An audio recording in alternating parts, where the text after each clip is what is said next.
Hey guys, we are back. I am your co-host, APT Songs as always. And Joe Hollywood. Yeah, Joe Hollywood in the building. So we're here tonight because we are talking about um, something that happened today. A couple things happened today. A couple things happened today. For those of you living under a rock, you know that George Floyd got killed last summer by Derek Chauvin, and so he's been on trial. And the verdict came today, and he was found guilty on 3 counts. So we're gonna get into that and our feelings and thoughts about that, basically. So let's start off with Joe. Where were you at when you were watching or hearing the verdict? I was home. I mean, I knew the trial was going on. Couldn't bring myself to watch the whole trial. It's the same way I feel about slave movies at this point. Like, I'd have been through this story so many times. I don't need the details. Just let me know if we need to stay indoors because the city's on fire. Like, it's overwhelming. I actually looked up a quote I wanted to open up with because it was familiar with this whole scenario from James Baldwin. Some of you guys might be familiar with it, but he was quoted saying, to be a Negro in this country and to be relatively conscious is to be in a rage almost all the time. Relatively conscious. Relative. Wow. You paying attention at all. Yeah. And I wouldn't quite say I feel like enraged, but I definitely feel anxious. Like there's an anxiety that you feel just existing. Like, will I be able to exist in peace today? Will those that I love be able to be in peace today? And then beyond that, is there someone out there who looks like me who's no longer here because they look like me? It's a frustrating feeling. And so that's what this speaks to, I feel like. So this whole thing with the trial, the whole thing with the verdict, it just feels like, okay, there's a level of accountability. Somebody did something clearly messed up and didn't get a slap on the wrist or a couple weeks vacation, or like just he was fired, but he's still gonna be at the grocery store with you tomorrow. Working in another county, at another state. Oh yeah, or just go work somewhere else. That happens quite often, surprisingly. Yeah, like you look up like officers what happened to them, where are they now? It's like, oh, they just moved to another town and just started again. Like, oh. And it's important because it also starts to set a precedent. As long as it's just slap on the wrist, move on, we'll sweep it under the rug. There's no reason for the next person not to do it. So then you got another one the next month, another one the next month. Like, you know how long this list of names is? Like, I can't even keep up with everything that's happening. I can't. If you try to list all of the people that fall into this category, it's just there's T-shirts that's just covered with names, and you're like. And they still add names. We'll get to that. But like, yeah, it's like you see that enough times where you're just like, you think like, man, like that's just it. Like they just have the right to kill us, and it's never going to stop. Interestingly, so I was at my girlfriend's apartment, and we were watching it on TV. And when the verdict came in, first of all, I recorded myself reacting to it, which I may show on this thing at some point. It's not really because I was watching it. I was going to record my reaction, and then it came through on my phone before they said it on TV. So I was like, I'll get the element of surprise now in terms of my reaction. You're really big on the element of surprise. I am. I like to have like the natural reaction versus like, talking about it, whatever. But anyway, so the verdict came through, and but I texted my mom prior to the verdict happening just to tell her that it was going to be on. And so when it came through, I want to make sure I get this right because she texted me like right afterwards, and her exact words were, let's see, she's right here. I put my mom's number. Yeah, I had to call my mom today too. Just how you doing? Good. Just quick little check-in. Here we go. I get it. Okay, so yeah, she said, and I quote, and my mom, I don't want to give away her age, but she's in her 60s. That's as far as I go for that. And she said, quote, well, this is a day that I wasn't sure I'd ever see. Mm-hmm. So 60-something-year-old woman has never seen a police officer person actually have to face consequences for killing a black person on the job. I think I read this was like the 6th or 8th one. Like it's less than 10. It's that, yeah. The fact you can count them, like the other, I saw a list on Facebook. I saw a list on Facebook where it's like they had a list of all these other police officers that got off, and then they had one officer for Walter Scott who it was a hung jury in the regular trial, but he got found guilty in federal court for it, so he got 20 years. But it happened, but it wasn't like in like the first trial you did. where all the jurors like, whatever. So what do you think made this case different from some of those other cases in terms of being able to actually find him guilty? I mean, just for one, just the level of profile immediately, like, it's not some he say, she say. Everybody on the planet got to sit there for 8 minutes watching this. Like, they emphasized over and over and over again. It's like, you can't justify this. You can't give any logical reason that anybody can say that was okay. You know what I'm saying? Like, there's nothing to justify the way it happened. Like, you can kind of get away with it was a knee-jerk reaction. He just shot him. You don't make an 8-minute long mistake. Like, they were pointing out how the paramedics showed up and had to be like, get off of him.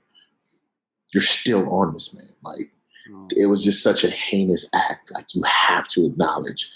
And there's always two sides to a conversation, to a debate. There's always people who feel differently than you do. And there is another side to this of people who don't feel as strongly about the situation. And even they had to be like, you know what? No one says this is right. No one is saying this is okay. Why are people as enraged as they are? Like, they didn't get it, but they even had to admit this was jacked up. Like, there was nothing. Everyone thought this was too far, period. So in that scenario, you have to do something. You can't be like, okay, yeah, this was too far, but we don't really have to. Seriously. So there's just no consequence for it being too far. We're going to give him the benefit of the doubt, move on. Yeah, he did it. It was jacked up. He should have done that. Sorry. All right, so you want to just get a desk job now, or no? Oh my God. No. What I found interesting too was, and this is not to say that those other cases where, a cop shot somebody, that they were justified in doing it at all. But I did notice that at the very, very least, in most of those other cases, in the moment where it happened, the police officer seemed kind of shocked. They seemed a little jarred by it. They seemed like, oh shoot, what have I done? This man, some of them, but this man, first of all, leaning on his neck and then being during the trial, at no point did I see any kind of remorse on his face. Somebody who was actually, at times during the trial, he was smiling during parts of the trial. He never seemed like he actually have any empathy or gave a crap about George Floyd at all. It was just like, oh, well, it's just part of my day. And I think that might have played a big part in terms of the jury being like, you don't have any feeling for this dude at all. You don't have any feeling for any sympathy for your actions, for that you hurt a whole family. Like, even the other cops that eventually got off, at least you could see like, oh, they're like, oops, my bad. He didn't even have that. Like, yeah, like this is one of those, because at first they wanted to string all of them. Like, they all got to be fired. They all got to go to jail. And I was like, okay, it really boils down to it was just this one dude. So he's like the scapegoat for the whole scenario. And once again, we saw last year, this whole world, it wasn't even just this country, other countries was rioting in the streets. That blew my mind. I ain't never seen nothing like that. You were talking about your mom. My mom, she might be a few years ahead of yours, we'll just say that. She was making the same comments. She was like, I've never seen anything like this last year. And today she was like, I'm so glad we're seeing this. It's not something that happens. And she took it back. She was like, I remember the Emmett Till situation. I was thinking I'm over here like, it blows my mind because I learned about this kind of stuff as history. You know what I'm saying? Like, this is something in America's past, in America's history that we moved on from. And every now and then I get a reminder, like, the people who lived through this are still here. It's not over. It's not ancient history. You know what I'm saying? Like, the segregated schools. My parents went to segregated schools in Mississippi. Like, that wasn't ancient history. That was a generation ago. Or like the bombing of the 4 girls in the church. Like, that was in the late 60s, early 50s. Like, that, my mom was born in the 50s. So it's like, that's not far away at all. It's only like one generation back. It's like Martin Luther King solved all the problems. It's like Martin Luther King died really young. He could have still been walking around if he wasn't shot when he was shot. It's not great-great-grandparent level type of stuff. You know what I'm saying? Like, his kids are still here. You know what I'm saying? I met his wife, or she came up to the school one time. You know what I'm saying? Like, she was still functioning, walking around. This isn't like 500 years ago. Right. That's the thing that gets me. Why can't we just get past it? Why can't we just let it go? Because it's still relevant. And this stuff is still happening. George Floyd was last year. And we about to talk about how many more that were like today. So just today, just this past weekend, like, there's still stuff going on. So it's like, how big? It's like never ending. Well, it's like, this is so like him being found, Chauvin being found guilty of this act. Like, what kind of? I guess the question is, how do you think this is going to affect the way that cops police Black people?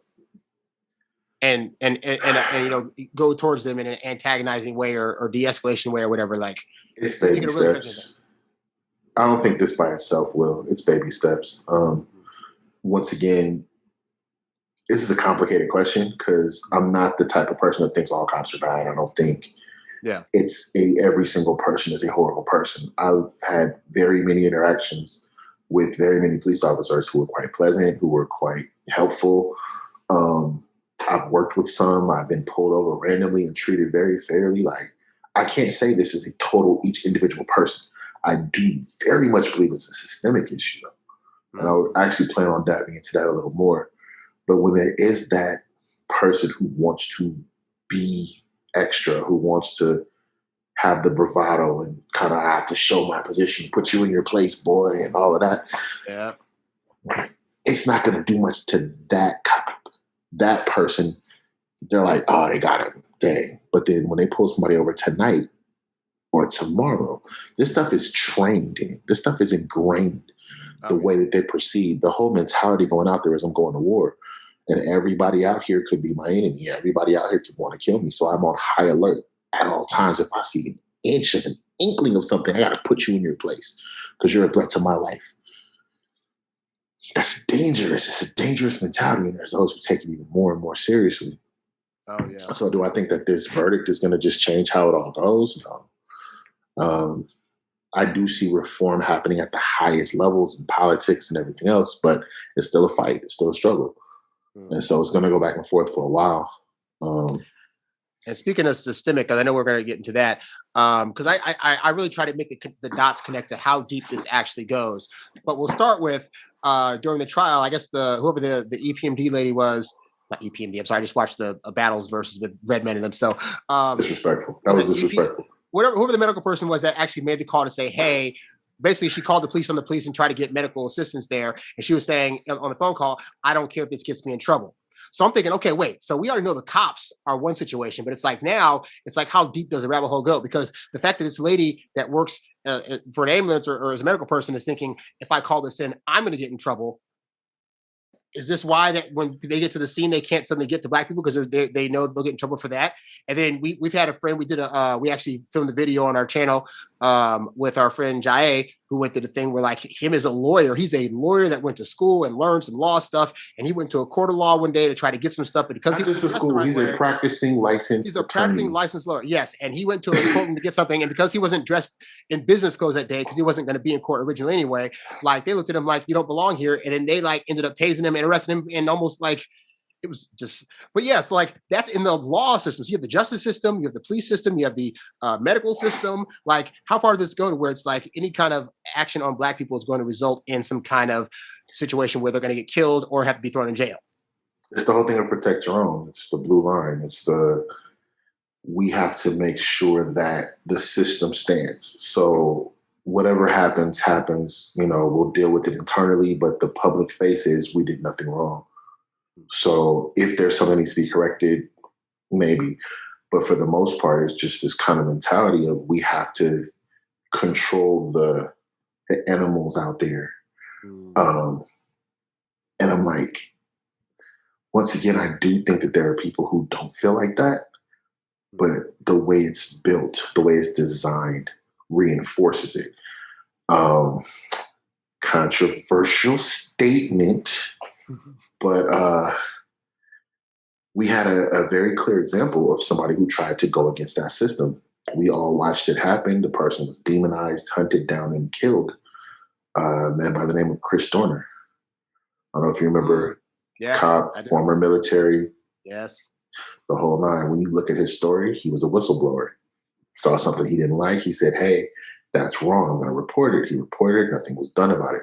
He took it further. He tried to escalate it.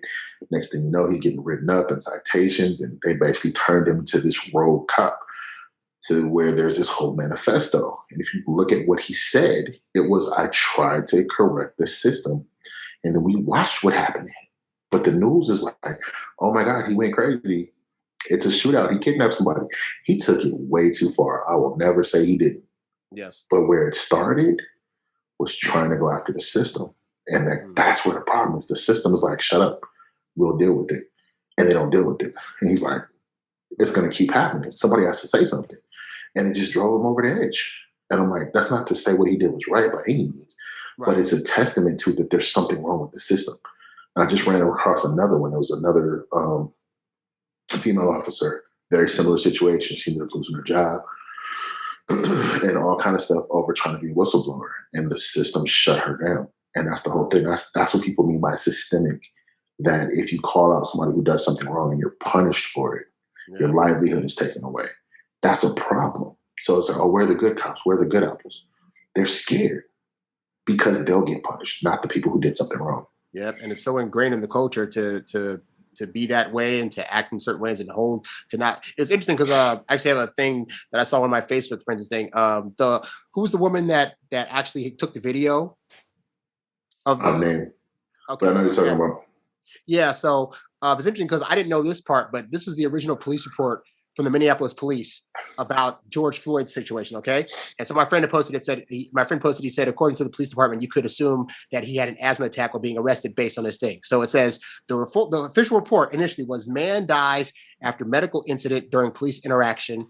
On Monday evening, shortly after 8 p.m., officers from the Minneapolis Police Department responded to the Chicago Avenue South on a report of a forgery in progress. Officers were advised that the suspect was sitting on top of a blue car and appeared to be under the influence. 2 officers arrived and located the suspect, a male believed to be in his 40s, in his car. He was ordered to step from his car. After he got out, he physically resisted officers. Officers were able to get the suspect into handcuffs and noted he appeared to be suffering medical distress. Officers called for an ambulance. He was transported to the county medical center by ambulance, where he died a short time later. At no time, weapons of any type used by anyone involved in this incident. The Minnesota Bureau of Criminal Apprehension has been called to investigate the incident. No officers were injured. Body-worn cameras, blah, blah, blah. So in the initial report, all you know is, while he was getting apprehended, he had a medical emergency and he passed away later at the hospital. If it hadn't been for a video that came out, this would have been the official statement that the cops would have stood by. Yes. Yeah.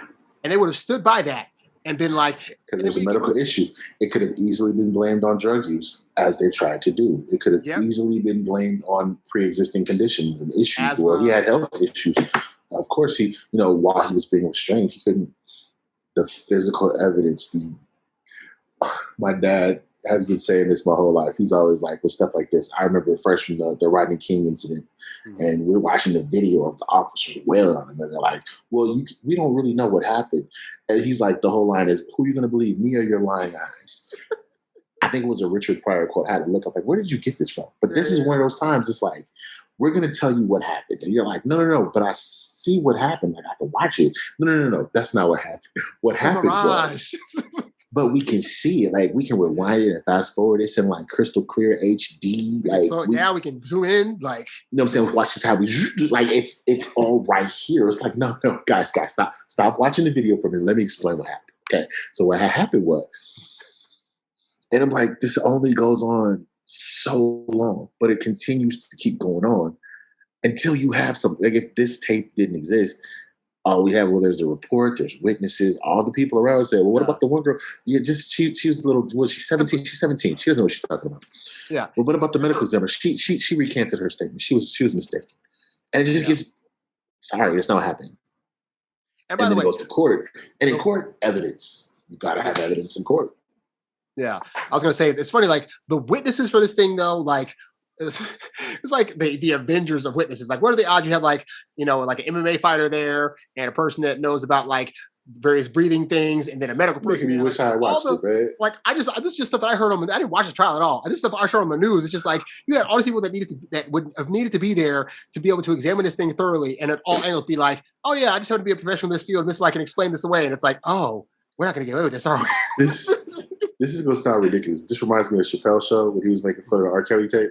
And he was like, okay, as a juror, what would you need to believe that this is R. Kelly?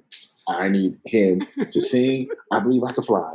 I need him to say his social security number on the phone. I need his grandmother there to say that was him. You're like, oh my God. And so this just happened to have all of that there. Like you mentioned the MMA fighter, because I'm over here like, I'm not an MMA fighter. I may have taken a few classes and seen how some things work. Yeah. And I'm looking at the scenario like, that's not how that's supposed to happen. Right. Like, and he was going to be the choking expert. Yeah. just that's gonna do And a I was just lot. like, I'm sorry. There's an MMA fighter randomly in the middle of the day at a Cup Foods in Minnesota. Like, again, what are the odds of that? Well, that's the thing. It's like there's so many MMA fighters now. Like it's not like a haphazard thing. Like everybody takes jujitsu, everybody takes some kind of martial arts, takes MMA classes. Like it's one on every corner. So it's gonna be somebody around who knows some. You know what I mean? So that's where I'm like, for one, be careful who you're dealing with. But on the other end, they're usually like the most calm, peaceful people because they deal with their stress in the gym. But they also have some knowledge of how the human body works. So when you see something like there's a jujitsu move called knee on belly, and it's a control move where the person's on their back and you put your knee into their belly and it crushes down. And it's very painful. And yeah, like in jujitsu, when somebody's had too much, you tap out. You be like, hey, I've had enough. Let me go. And you let them up so that you don't asphyxiate, choke, or kill them. So you don't break a bone. Like there's a way to say, hey, let go. I've had enough. Yeah. And if you don't let go in that moment, the rest of the gym comes over and pulls you off. Like if you know the professional matches, professional MMA, they'll be going hard. They're swinging punches, elbow, whatever. When the person either taps out or passes out, the ref comes and yanks them off. And these are professional fighters. They get in the ring to beat the crap out of each other. And there's still somebody say, hey, that's too far. And that's what most fighting professionals, whether it's boxing or whatever, it's all or wrestling. It's like, hey, we're going to pull you away because we don't want this to go to that next level. The fact because that they understand. And the fact that the cops around Derek Chauvin like felt like they would be chastised if they even did that is also telling. My question is, let's say the MMA fighter did that. He's like, hey, the dude passed out. You need to let him go. You know what? You've gone too far. He's not breathing and came over and pulled the cop off. He'd be dead. They'd have shot him. Yep. For attacking the officer, trying to save this person's life. Yeah. It would have had to be one of the other officers because no one else can do it without looking like a threat to the officer. Regardless of his professionalism, regardless of his intention, they're afraid of being attacked. They're afraid of being victimized at their job. And I'm like, it's scary, dangerous, because if everyone's a threat, who are you protecting? Yeah. Like, there needs to be a much bigger emphasis on saving lives. That's how I feel. And I get it's funny because, because cops in a situation where there's like a white person doing some stuff generally get it. Like they get like, oh, hey, even though this Dylan Roof guy or this other person like shot up this school or this there's all kind of mass shooters. Yeah, mass shooters shoot themselves. And or even like something like the Capitol riot, where it's like, all the police are like, oh, we don't want to shoot these people. Like I didn't see near police person. One person shot one woman. Nobody else took at their guns or started shooting. Maybe they thought there was gonna be a war that happened if that happened. But it's like they were very much like, we're gonna push back. I will say that because they was out there with some rifles. Oh yeah, no, the Trump crowd definitely has some rifles. That's a whole. It's much easier to shoot an unarmed person than somebody carrying a rifle. That's a whole other conversation. Isn't that funny? Isn't that sad? Like our black skin makes us is already a weapon. So by default, they feel like they can go against us. And it's like once they had him on the ground, because the whole fight during the trial is like, he was struggling. They were because the defense lawyer said at one point, they were only capturing the 9 minutes that he was, on his neck, but they didn't count for like the 16 minutes before that where they were trying to get him into the car and he was trying to fight them and blah, blah, blah. It's like, okay, yeah, but if you could use that argument, if when a white person did the same thing, they were also dead at the end, but they're usually not. So we'll go back to that though, because this goes back to use of deadly force. And I've been a security officer. I've been an armed security officer, licensed by the state to carry a weapon publicly to protect people. Yeah. When you go through that training, I was trained by the people who train the police officers more than once. What they tell you is the use of deadly force is justified. There's several things that need to apply. One of them is immediate. And we go through training scenarios. So there's a scenario I remember vividly because I failed the scenario. But there's a guy with a bat and he's going, well, I didn't fail it. I'll get to it because he was like, oh, so close. So I have like the little fake toy gun, there's a screen, and then there's like this dude on the screen, and he's like, okay, there's two guys arguing. You walk up to it, you're supposed to, hey, stop, what are you doing? And of course, there's a screen and not responding to you. So one guy pulls a bat out and goes like this with the bat, and then you're supposed to pull the gun out. And he was like, oh, Joseph. Okay, you did it just in time because what happened in the scenario was the dude walked around behind a car. So once he's behind the car, the guy with the bat is no longer a threat to his life. Therefore, if I had shot him when he was behind the car, I'm going to jail because he's no longer in imminent danger. But the thing is, I pulled out the second before he went behind the car, so he was still technically in danger. So he was like, "You barely passed that, but be careful of that." Okay. Wow. I know that. What? So same thing. I'm working at a mall, let's say, right? There's an active shooter scenario in the mall. I show up with my gun. The dude who's the shooter has already shot 5 people. I see him, gun in his hand, is pointed at the ground. Can I shoot him? I'm going to say no at that point. That's what they told me. This is how they train officers. He is not an imminent threat. It's not immediate. If this man is on the ground in cuffs, how is he an immediate threat to you? Right. So unless you're like belly fish up and kick you to death or something. It's not happening. So it's like, oh, I have to restrain him. He's in cuffs. Pick him up, put him in the back of the car. I'm not saying that police have to do their job without violence, because you're dealing with people who are being violent, you're dealing with people trying to escape. What I'm saying is you need to do your job without killing everybody or killing a select group of people on a regular basis. There's one more story I know. Yeah, look. There's an officer, it was a Vegas officer. I saw this years ago.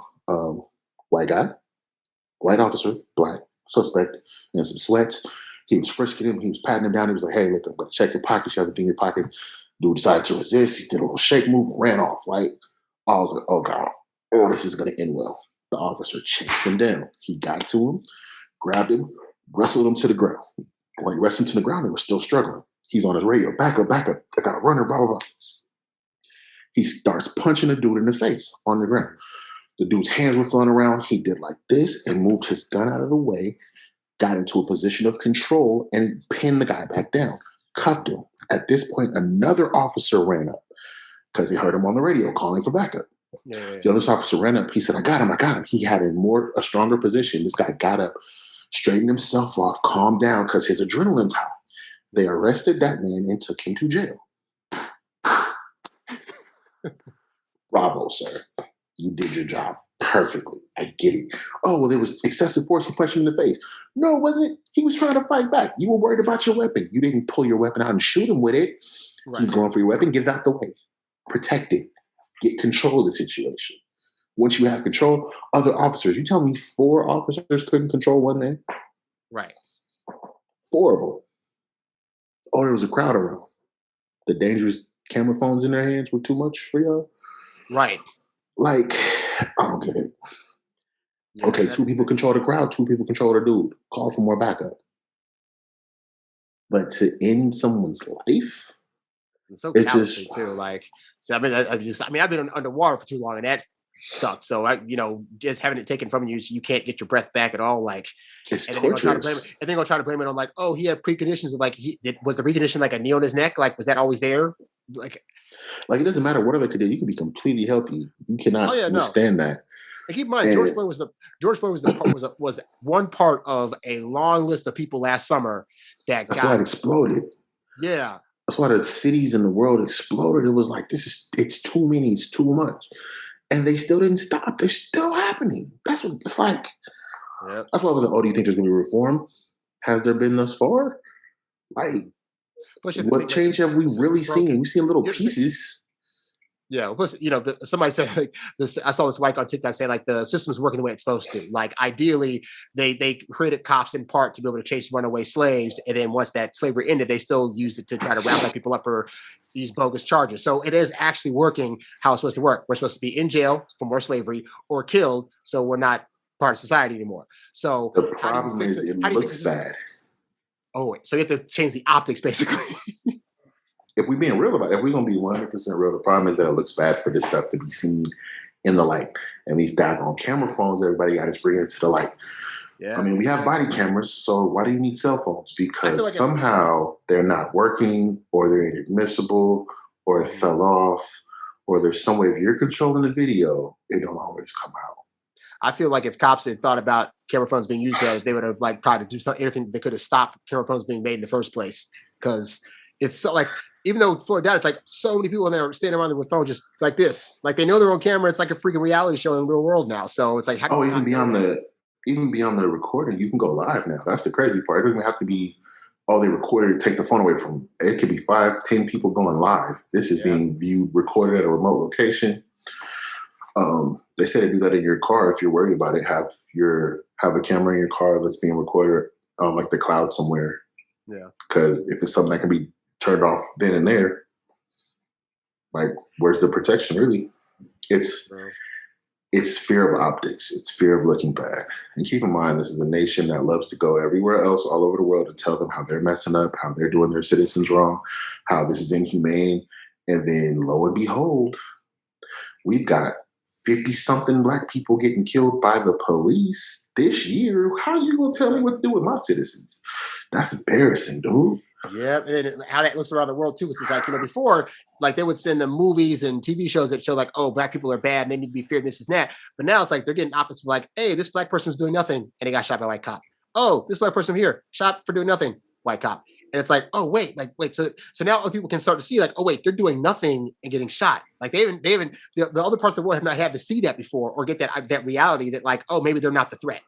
Oh, that was the narrative. I spoke to a lot of people from other countries that either came here to visit for the first time, and they were like, "Dude, like I wasn't expecting to see like young black people that weren't like criminals and drug dealers and all this stuff."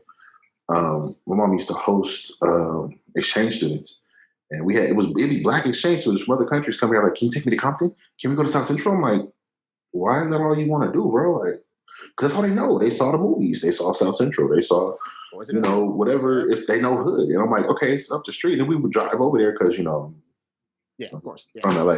So I drive through the hood and looking around like, this is it? I thought we were going to get shot at. You think this happens every day? Like, are you serious? Pause. You asked me to take you somewhere to get shot at? Like, they wanted to get shot? Like, was that part of the, I can't have the bullets. Like, they were disappointed. They looking at me like, this is the hood. These are nice houses. They're beautiful houses. Yes. I'm like, don't spend all your time over here. There's some risk to it, but it's not like you just gonna get shot for walking through the neighborhood. So it's just one of those like the imagery, the stereotype is out there. And I'm like, I can't say that wasn't intentional either.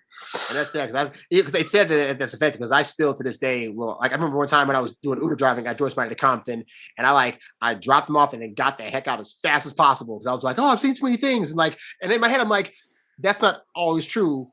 And they don't usually, it's like if you're not messing with them, they're not gonna do nothing to you. But it's like, but I've had that ingrained in me that you go to these certain places, like you're gonna get something done to you. And it's like, and that's just me being in America, let alone around the world, they're getting that message on a daily basis about black people. Yeah. And places, any places black people are, it's gonna be bad, it's gonna be bad for your house value, if you're getting shot up. And so I want to bring up that point though, because it's a conditioning. It's a conditioning that we're shown to fear a certain environment, right? Yes. Part of the way the law is written for self-defense is a reasonable fear. And it's like, well, what's reasonable? Well, something that a reasonable person would fear. So there's two sides to this. One, if people are taught to fear black people, it's then reasonable to fear black people. Okay. So the woman clutching her purse in the elevator, it's offensive, but is it unrealistic if all she's seen is movies and TV shows and news reports where there's evil black people doing crime all day? It's not unreasonable. So if she chooses to defend herself, then it's now up to a jury who's seen these same things to decide whether it was reasonable or not for her to defend herself against this black person who, it was a dark alley. I could see that too. Yeah, yeah. So then it can apply to police officers. Oh, I see, because we're used to black people being scary. So it makes sense. It's reasonable for him to be afraid for his life, even though he didn't really have a good. What? Because, we think of black people, they all have guns, right? That's just what they do. Then flip that. How often do we as black people see that when police interact with black people, they can get killed and nobody cares? How often do we see that conflict? Then is it unreasonable for black people to fear the police? Would that not equally be as reasonable of an argument? It is, but that will not fly in court at all, unfortunately. But why? Because it's just systemic. Well, it comes back to the jury of your peers. Yeah. What perspective are the people in the jury coming from? So that's why people have this whole big deal. It's like, oh, there's a black person on trial and the jury's all white. They're not going to see that perspective by any means because they don't have that. Oh, the police are there to help. What are you talking about? The police are they're here to serve and protect. Why would you fear the police? That's just ridiculous. Put 12 black people up there. Half of them might see the point. Like, you know what? I get it. Somebody kicked in your door without saying anything at 3 a.m. You might not have thought this has to be something law enforcement trying to do their job. You might have thought, this might be somebody here for no good. Let me protect my family. Yep. At which point, oh, they're police. Well, at this point, we already in some like, how does that play out? Brianna? Yeah. So it's just one of those, like, that one was crazy too, because like I'm paying attention to the whole gun rights conversation in the midst of all of this, and they didn't know what to do with that one. A lot of people were torn, like, okay, now you stepping on our toes because we want to be able to protect our home, our family, and it's a no-knock warrant, so you didn't have to say police. So a lot of them were like, yeah, you kick in my door, it's gonna be a problem. But it ain't gonna be no missed few times. It's gonna be these are cats who train every day, all day. Like, yeah, this dude, he kind of maybe had it, didn't know what to do with it. But it's a real issue. But the police, their lives are more important because they get to protect their lives at all costs. Your life is, if we can, we'll do what we can. Really? That's how that works? That's how it feels. Well, it's interesting because there's always conversations of gun stuff, and there's also a conversation of, and this is the thing that I hate, that people say, like, we need to change the training. Like, cops need better training, yada, yada, yada. So I've heard that argument. I've also had the situation where, like, I went to a gun range one time and I got, they like targets on where you can choose to be your target to shoot at. So I thought, like, your circle target, square target, yada, yada. And then I saw a target and it was of a brown man holding a white woman, like he was a kidnapper going to get her. So my thought is like, okay, if you're training cops to shoot accurately and correctly, but you're also setting up in their mind that these brown people are going to be doing harmful stuff to these white people, so you're going to now train to shoot at them. How do you change the training if the stuff that they're being trained on is also still perpetrating that you're going to be shooting at brown people? One of my classes I went to, this is the first time I ever touched a gun in my life. I was going to be security. I was going to get my exposed armed permit to carry a gun at work because they pay like an extra $1 or $2 or something. Anyway, point is, I go through the classes. You got to take a little class. It's like 16, 30 something, 50 hours, whatever. You sit in the classroom and tell you some stuff, take a test. Then you got to go to the range and shoot at a target. The targets they gave us was the silhouette. It's a white paper and a black outline of a person. Like actual, like, black ink, the color black. Okay, yeah. I'm out in like Covina somewhere. The officer who's teaching the course, active duty officer, working police officer, teaching the course, he's Latino. The rest of the class, Latino. There's one of the dude who's like mixed maybe. So he's trying to claim, all I know is he's like sitting there like, hey guys, so this is how it goes. You got to make, 45 out of 50, let's say. I forgot the specifics. But he was like, so this is how it works. Everything in black counts. He looked me dead in my eye and was like, sorry, bro.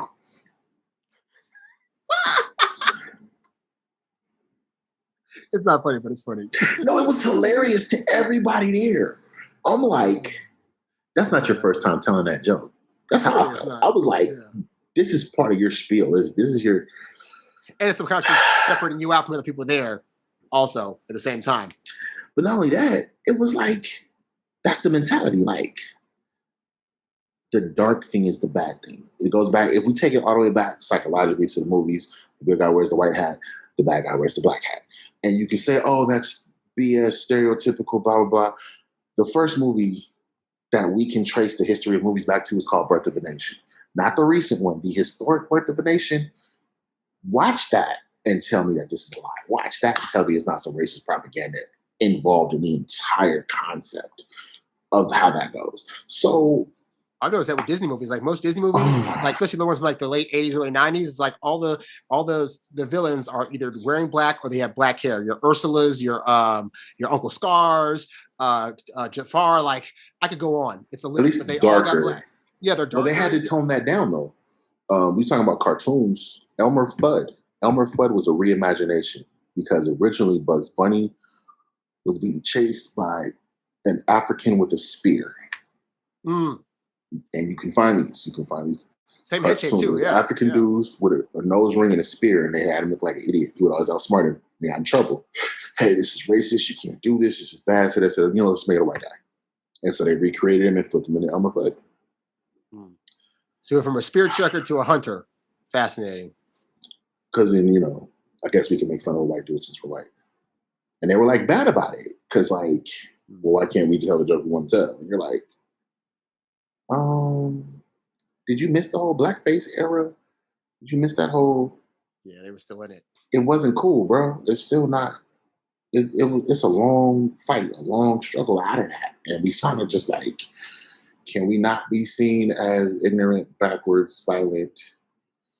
I brought up Birth of a Nation because that was literally the whole thing. It was monstrous black men chasing white women to rape her, essentially. Yes. And the heroic clan, the heroic men with the white sheets had to hunt down and kill said monster to protect the sanctity of said white woman. And that's still going on today. I mean, can we not be the monster no more? Like, can we be the good guy? Just like one movie or two or a couple times, and then it's like this last year, all the police were like, "Oh, this is terrible. I feel like I can't go anywhere. Little kids are screaming and afraid of me, and oh my gosh, I can't believe like they're looking at me like I'm the bad guy." And we're like, "Welcome to the club. Welcome to our 400 plus years here." I'm over here like, I mean, I would feel bad, but like I was in my full suit and tie working security and got in an elevator to go home at the end of the day, and the lady goes, "Oh my God," and clutched her purse. The suit and the tie, is that a part of my criminal uniform? Was I going to run out of here in my loafers? Yeah. Like, really? You know how exhausting this is? I still got ladies. I've still occasionally had like ladies, like well-to-do ladies, like follow me through the store when I'm trying to just look at stuff like, hey, anything? And like just I can see them like orbiting around me. Again, 2021, this is still happening. Not a lot, but I've noticed when it happens, it's like, because you start to get paranoid. Like, is it when they're following you around, is it because they actually want to help you as part of their job at the store, or is it because they're following you around? Like, you never know. You just know you feel uncomfortable. Sometimes it's obvious. It's people that's not paying attention at all. Then all of a sudden they got to go stand in the aisle right next to you and do something that had nothing to do with nothing because you walked in. And you're like, bro. Like, it's been times I didn't even notice it. And then other people point out to me like, dude, let's go. Don't spend your money here. They over here. Huh? Really? I'm minding my own business. I gotta say, for me at this point, I don't see it as overt as often. Personally, I hear about it all the time, but personally, at this point, I see more kind of ignorant statements or bad jokes or just kind of little comments, little moments that are like in bad taste. So you're like, just it's better not to address it if you're not going to add something positive. Like, just keep that to yourself, man. Like, it's not cool. Yeah, that's kind of where I'm at. The Raiders. And if you caught that, the Raiders just got in trouble. Did they? No, I didn't see that. What happened? Apparently, there was a tweet from the organization, and the guy who did it like took credit. He was like, "This was me. It wasn't the organization. Like, don't get mad at everybody, but we're not going to take it down." But apparently, he wrote after the verdict from the trial, he wrote, "I can breathe" with the Raider logo. With the what logo? The Raiders, the football organization, the Raiders. Okay. So it's the Raiders logo, and it's like, "I can breathe." And people were like, "Are you serious?" And to be honest, when I looked at the scenario, I don't think it was malicious. I don't think he meant it in a negative. It's kind of like we can exhale. Is like, because I mean, I definitely was at home like, what's going to happen? What's going to happen? Like, he said that's what it meant. That's what he was intending. Like, okay, we can finally exhale because the situation's over. Yes. But what he failed to realize was that when the T-shirts and the chants of "I can't breathe" was the theme of the protests, the rebuttal to that from the people who were against the protest was "I can breathe." Oh, okay. It was said flippantly back like, "I don't care that you can't breathe. I don't care that your life is fleeing from you." I didn't know it was even a thing. So people are taking it personally. And to me, that's one of those like, you didn't mean it, but you taking some backlash for saying something that you weren't paying attention enough. Like, you'd have been better off just not making a statement. You know what I mean? Like, just, I don't understand why people are mad. This is the downfall of a lot of people. Like, I think, so I don't feel like not every thought needs to be heard or said out loud in a public forum. Like, they just don't. And I don't think people have learned that from social media at all. And I want to be like, run it past somebody. Like, check this with some people before you post it, before you put it out there. Like, hey, is this cool? Like, oh, no, that's not something. That was the whole thing. Like, rephrase that. Would have helped. But that doesn't always help because of the whole Kaepernick thing. Like, he got that approved, and it still backfired and set the country on fire. People, oh my God. He's still can't get his job back even though he's been proven right by all this crap. Yeah. So what do you think ultimately, I guess my final couple of questions are like, what are some of the positives that come out of this conviction? And then what do you think ultimately George Floyd's legacy is going to be? Because I can already see this being in the history books for sure. Like, this is definitely going to be a stark moment in his future history books. Wow. I don't know. And that's just being real as I can. I have no idea. Positive outcomes. They're already talking about the appeals process. Mm-hmm. We're still waiting on sentencing to see what that's going to look like. So there was the conviction, which was a huge step. But what is sentencing going to look like? And is it going to be appropriate to the level? You know what I mean? Like, that's a big question. But who was it? Was it Maxine Waters, I think? They said she made a comment about basically people's response of, apply more pressure or kind of like go harder if this doesn't go the right way. And then even President Biden made a comment about it. And so the judge was saying, like, yo, these comments are inappropriate from politicians, and you basically set the groundwork for his appeal for potentially poisoning the jury that was already sequestered and not able to hear things. But he basically was like, this is the grounds that you have for your appeal because this was inappropriate. Like, so we don't know. This may continue and go on, and 3-5 years down the line, he's freed from it because of the appeals process. So we got the conviction, but doesn't mean anything. I don't know. I think it's beginning to set the precedence of it's not cool to just sweep this stuff under the rug and people keep continually not seeing repercussions for it. I don't know how far along that road we are. Or how fast it's going to, because it seems like it's been a slow road up this far. Yeah. As far as the history books, it's like, I don't know. They always say history is written by the victors. So we'll see who gets to write the history for it. And I mean, there's history books talking about the, what was it? The involuntary workers that were ferried here from Africa. Involuntary, God damn. So I've lost a lot of faith. I guess I'll put it that way. It's just, do I think this is all going to be like roses from here out? Like, bruh. I do wonder because it's so much more. Well, part of me must be optimistic and think that, like, it'll be kind of like you have these big moments like, your Martin Luther Kings and your Malcolm X's and the Brown versus Board of Education, like stuff that happened where it's just like this emphatically moves the system forward in some way. Like this is the part where we couldn't deny anymore these freedoms, these laws, these rights. And I would hope with the George Floyd stuff, if nothing else, it's going to ideally bring forth the idea that behavior from the police actually matters. We can no longer have police treat us like they're slave catchers. They got to treat us like we're actual citizens that deserve rights and a fair trial and stuff like that. And that's the ideal. That said, I do also think about things like the Emmett Till situation where like most Black people know about that, but like a lot of white people don't because it's not taught to them. So this could be like 20 years from now, I'm saying, oh, then this George Floyd thing happened. And some white kids look at me like, who's that? And that could realistically happen because it's I'm pretty sure if I go to white school now and say, you know who Emmett Till is? Like, no. Oh, do you know about so many people didn't know about Black Wall Street till last year. Even Black people didn't know about Black Wall Street. There was stuff I didn't know about until last year, and I went to a Black school. Like, bro, there's still a lot going on. No, there was one of those like men on the streets. One of the late night people randomly interviewing people, and he was like, "What do the initials MLK stand for?" Half of them didn't know. Half of the kids were like, one dude said, "My little kid." These were college students. These were college students at, we'll say, a majority Christian college. Oh, that's so sad. Who had Christian college, who had no idea who MLK was. We were like, yeah, that's all bad. Wow. If you know anything from Black history at all, it's Martin Luther King. Because that's probably all that came up in Yeah, school. because But they ain't teaching X for sure. Because they're like, no, screw that dude. No, he was a militant against white people, so we ain't gonna talk about him. But we talk about the unifier, which they don't go back to the part of history even with him where it's like, as before he died, he was like one of the most hated men in America, and then he got shot. all Oops. that nonviolence that he was preaching was terrible. How dare you? But that's even now. It's like like you said, Kaepernick kneeled. I just want people to Most stop hated because man in America. you're fired. You're not gonna have a job. So that's still going on. We try to How be dare you peaceful. politicize We peacefully our beloved protest. sport? We peacefully protest. We get slammed. We violently protest. We really get slammed. We do nothing. We still get shot. Or slammed.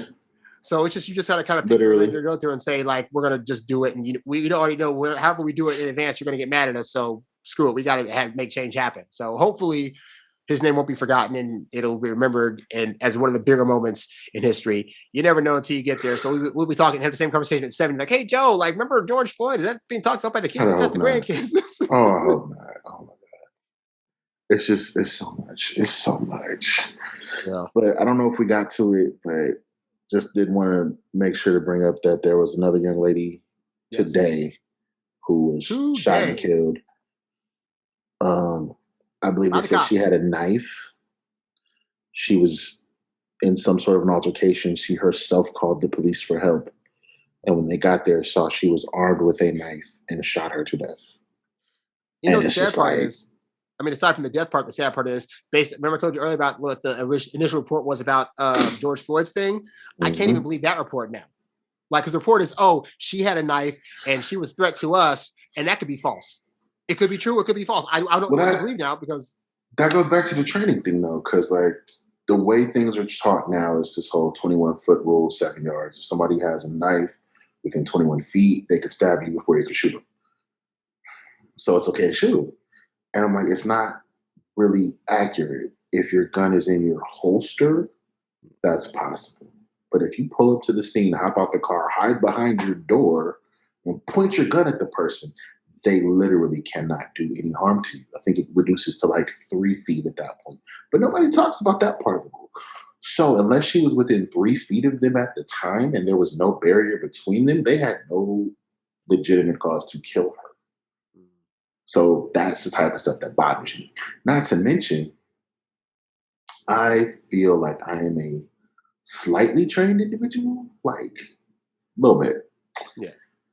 I do not want to fight somebody with a knife. That scares the crap out of me. Right? Knives are scary. I get it. But if I have like a stick or like a baton that's assigned to me by the department, you will never touch me with a knife.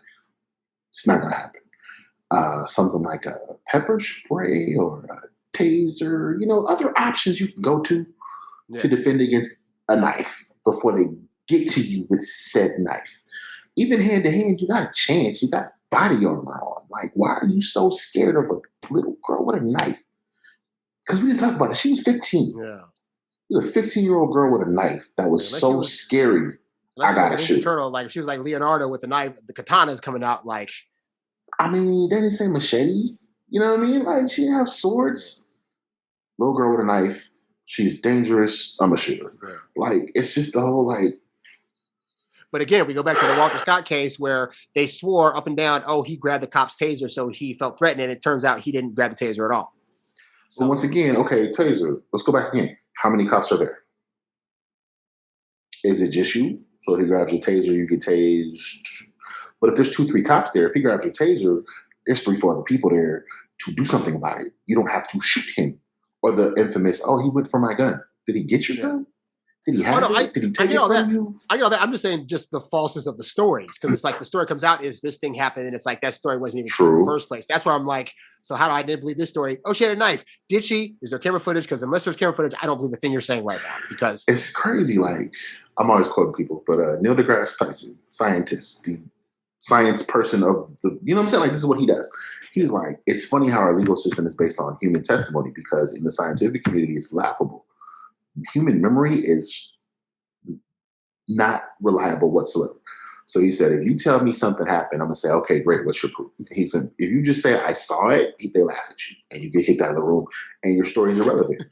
Who cares if you saw it? You can't, that's not proof. That's not evidence. He said, you better have a chart recorder or video or some kind of demonstration of what happened, and you better be able to demonstrate it again. That's how science works. So he's like, the fact that the court of law is based on, I saw this thing happened, it's kind of ridiculous. They've proven scientifically human memory is highly flawed. Mm-hmm. Not to mention, you have people who do just straight up make up stuff. There's people who lie. I know it's shocking. And I know, of course, it would never happen from a sworn officer. They cannot lie. It's like people who like big butts.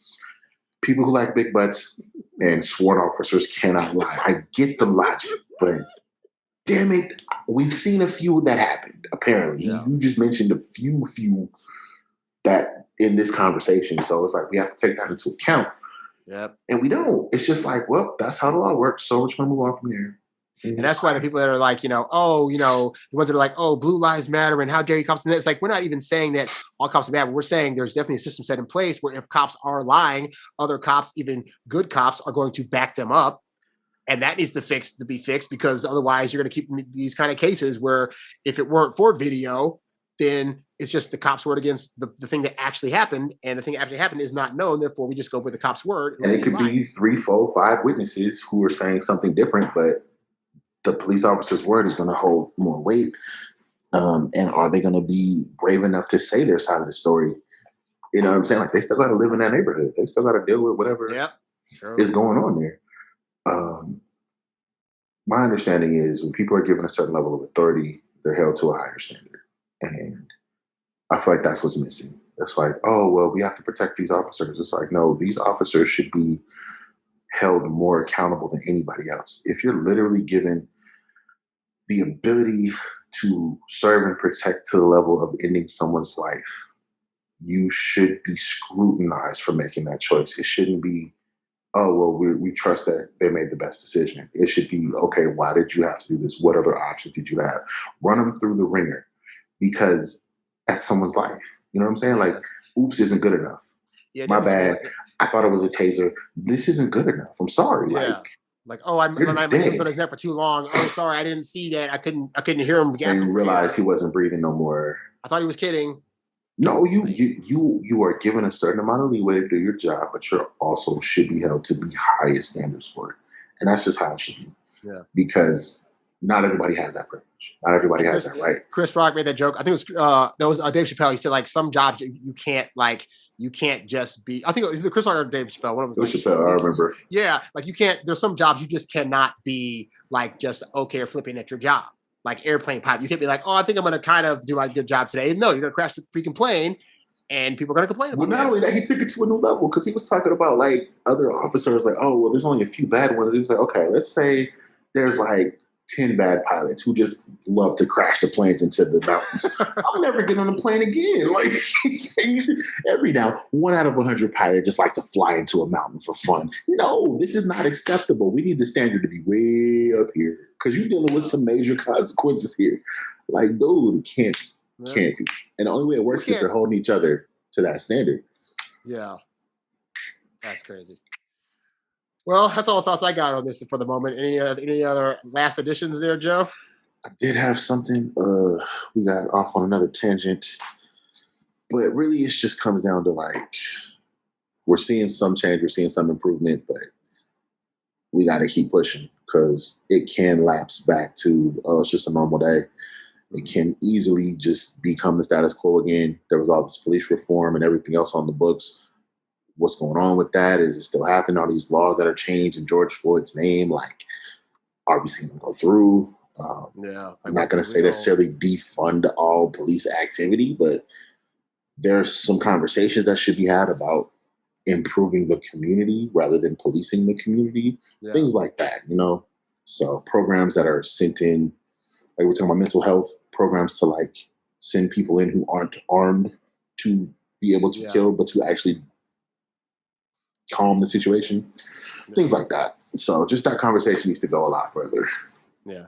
Which reminds me, it was also, of all things that happened today, it was nice to, like, President Biden and Kamala Harris called the family and, say, hey, we're with you and whatever. And it was just nice to see a sympathetic person, like, be able to, like, feel that family's pain and, like, talk to them about it. Because I just kept thinking, like, man, if Trump had won re-election and had to deal with this, let's say it had gone the way that it went today. Like, I cannot imagine Trump calling the family and being like, hey, I feel your pain. He'd probably be like, well, see, but still all cops ultimately and blah, blah, blah. It'd have been a whole different reaction. So I was happy to support our officers. We got to stand behind our men and women in blue. And I'm going to pardon. Oh God. Oh my God. That'd have been horrible. I didn't think about that till just now. He might have pardoned that dude. That'd have been a whole different conversation. Boy. Woo.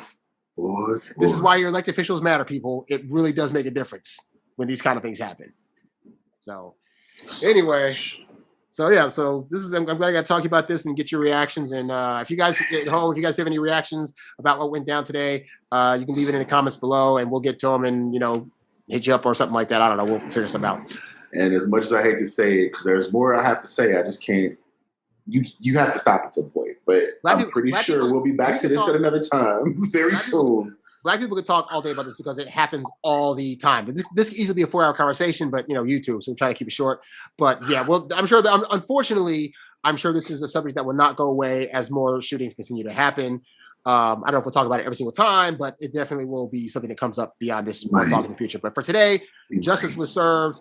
Hopefully, the sentence will carry out the way it's supposed to, and this will be just the first start of other officers being held accountable, the ones that are doing negative things being held accountable for their actions. So, and hopefully a change of the culture as a whole. That's really the goal.